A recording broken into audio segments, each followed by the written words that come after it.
the ductwork for the SK battery plant here in Jackson County. So how come 2 months later, the problem is even worse? We investigate. Contractors. The Fox 5i team has investigated allegations of worker safety issues at the plant itself, a key cog in the area's economy. In this case, the city says the landlord is to blame, not the contractors. But Fox 5i team reporter Randy Travis investigates why once the evidence surfaced, it still took more than 2 months before someone in government took action. In August, when labor organizers carried hidden cameras into the old Harmony Grove textile mill, their mission was to check out a tip that illegal workers were secretly helping build some of the ductwork for the SK battery plant down the road. But as they wandered through the century-old, once-abandoned mill near downtown Commerce, they spotted something that demanded immediate action.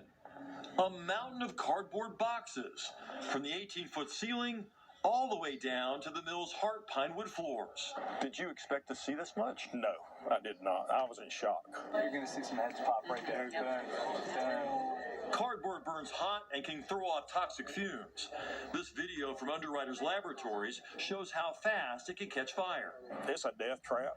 That was in August. Cagle says he immediately contacted the state fire marshal's office, hoping someone would take action. But with no results, 2 months later, Cagle returned to this old mill and could not believe what he saw inside. Padlocked doors blocking multiple exits. A fire sprinkler system that did not work.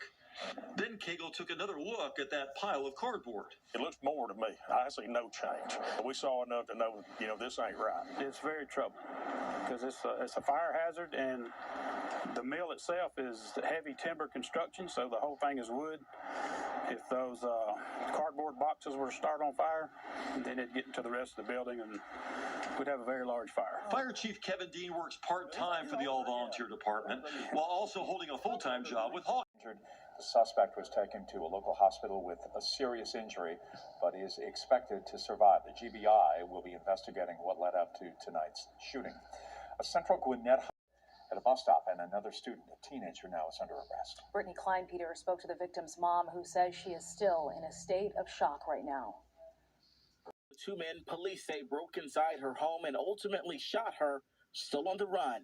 It happened at this home on Riverside Parkway October 22nd. The homeowners were away when they got an alert from their alarm company. The couple sent family members to investigate. So when they got here, they said our basement door was wide open.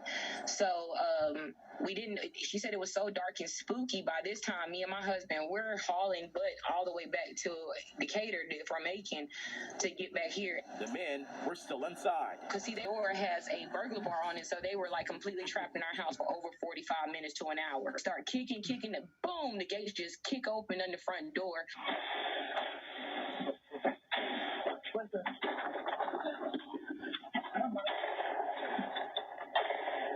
You hear one of the men yell. Out into white-collar crimes and human trafficking. Where I've had to put my human trafficking team with my gang team, because we see that, I don't want to say this is the new thing, but finally we are catching on to they are doing this. And then they're using the girls to recruit other girls to victimize more people. And these young ladies are victimized over and over. D.A. Willis said local law enforcement agencies need more state money and resources to address the rise in gang activity and violent crime in Atlanta. And promote hate. You can't just leave the dirty stuff aside or sweep it under the rug or put it to one end and say you're just going to focus on the good stuff. I think that this will accelerate more transparency, including over algorithms, more research, including about kids online, and more regulation. Meta officials say Facebook has invested in content moderation to prevent negative content from circulating. For people to recover from major illness, childbirth, or to care for family members. These were items that had been dropped by President Biden in favor of a scaled-back paid leave proposal. House votes could come as soon as this week, but its fate is in the Senate, and it is uncertain as of now. West Virginia Democrat Senator Joe Manchin has balked at the original cost that had those programs in place. Today, new numbers. He stood firm, committed to doing his job, and carrying out the most fundamental aspect of our democracy. In his resignation letter, Mr. Barron touted his elections team as doing its job, quote, with grace and professionalism. He also emphasized the work his team has done to address the problems of the past. Today, Georgia lawmakers met for a special session to redraw district maps based on the new 2020 census. It's one of the most contentious things the legislature does, and it could impact who's on your ballot in the future. Here's 11 Alive's Doug Richards.